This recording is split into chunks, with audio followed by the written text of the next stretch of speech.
Alright, hey everybody, today we're going to make some simple flour pasta. So we have double O farina flour, a little bit of lukewarm room temperature water, and extra flour for dusting, and that's all you need. So let's get started.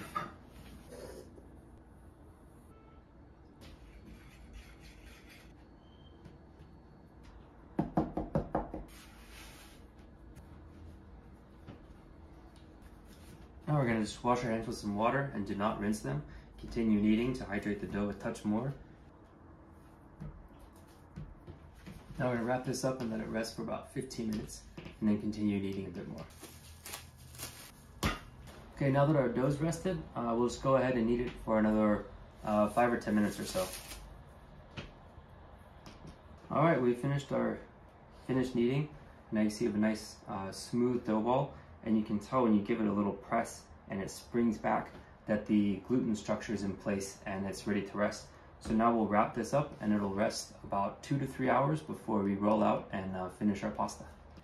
Now to wrap the pasta, we'll just take some plastic wrap, place your dough ball with the seam side up, and then just make a small series of pleats so it's nice and tight. And there's no air pockets because that's going to dry out your dough. Alright, now that our dough's rested a couple hours, about 2 to 3 hours, we're going to roll it out. You want to lightly flour your work surface so dough doesn't stick. Just press it down, we'll have a nice round shape. Now we're going to roll. Use a mozzarella, which is just a long Italian rolling pin. And here we go. Once you apply even pressure, always push in a forward motion.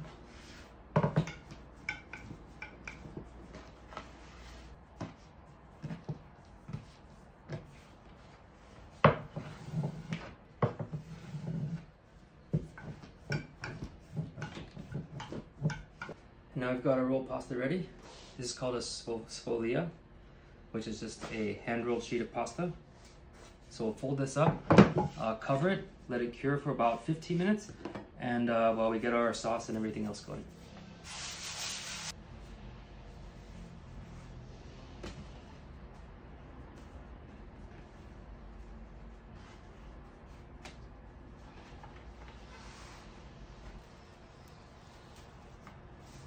Now today we're going to make carbonara, a Roman classic pasta. Typically calls for pecorino cheese. I like to do a mixture with Parmesan and pecorino, about 70% Parmesan and 30% pecorino. Now we're going to add 2 eggs. I'm going to do 1 whole egg and 1 yolk only. So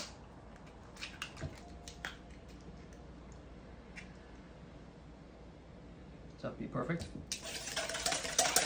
Add a couple turns of black pepper. You can be generous with this. And then our cheeses go in. Give that a quick mix. Now the pasta water is going to emulsify and bring it together, so it should be a little, it's okay if it looks a little chunky. Usually it's not too much cheese, it's all going to get incorporated in there. So it's nice and thick like that.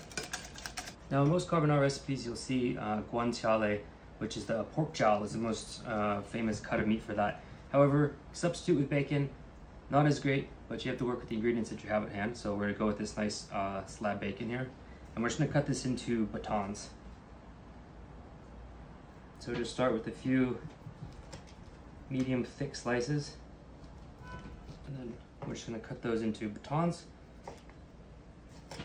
Okay, now our pasta is nice and rested. Uncover it, and now we can cut our shape. And today I'm going to do tagliatelle, which I know is normally an egg-based pasta, but we're going with flour today, flour and water. I'm going to cut your shape. What you want to do is align your edges, folding at the middle, and then fold in half, like that. And then sharp knife, just cut your slices.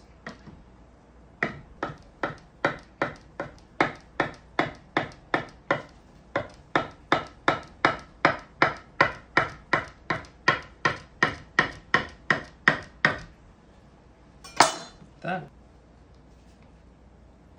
And there you have your lovely hand-rolled fresh pasta.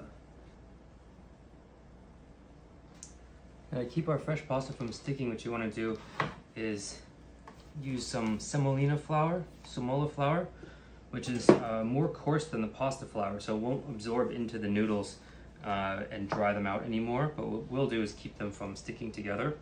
If you don't put anything and just leave it, it will all come together into one big mass of pasta, and the noodles will not separate, which you do not want to happen. And there we go, our pasta's ready. All right, as you can see, we've got some seasoned water here, salted water for the pasta warming up. We also have our pan that's hot. This bacon is pretty lean actually, so I put a little bit of oil in there. And we're just gonna cook the bacon down until it's crispy and the fat's rendered out. We'll take that and set it aside, and then we'll finish the sauce. Okay, our bacon's nice and crispy, fat's rendered out. So we'll go ahead and remove that from the pan. And you want the pan to actually cool off a little bit. So when you add the sauce, it's not going to cook the eggs. So you don't want to scramble the eggs, is the point. Okay, now we're ready to drop our pasta. And since it's fresh pasta, it cooks very fast. You have to just taste it along as you go. But I would say a minute, minute and a half is probably about right. But we'll check it as it goes. Okay, our pasta's all done, so let's finish it up. So I'm going to put the pasta back into the pan that we cooked the bacon in. And after some pasta water, it's actually good. It'll emulsify with the sauce, so don't have to worry about getting a little pasta water in there, it's okay. In goes some of the bacon, but we save a couple pieces to put on top for garnish. And in goes our cheese, egg, black pepper mixture. You just want to mix this really good, because if it gets too hot, it's going to cook the eggs and you'll end up with scrambled egg pasta instead of carbonara. The trick is keep it moving, make sure your pan isn't super hot. If the pan's too hot, it'll cook the egg too fast. Yeah, look at that. Nice creamy sauce. Put some of the reserved pieces of bacon on top. Garnish with a little bit of fresh cracked pepper. There you have it.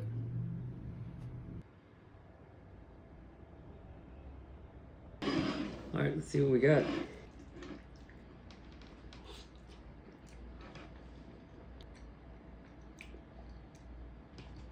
Perfect.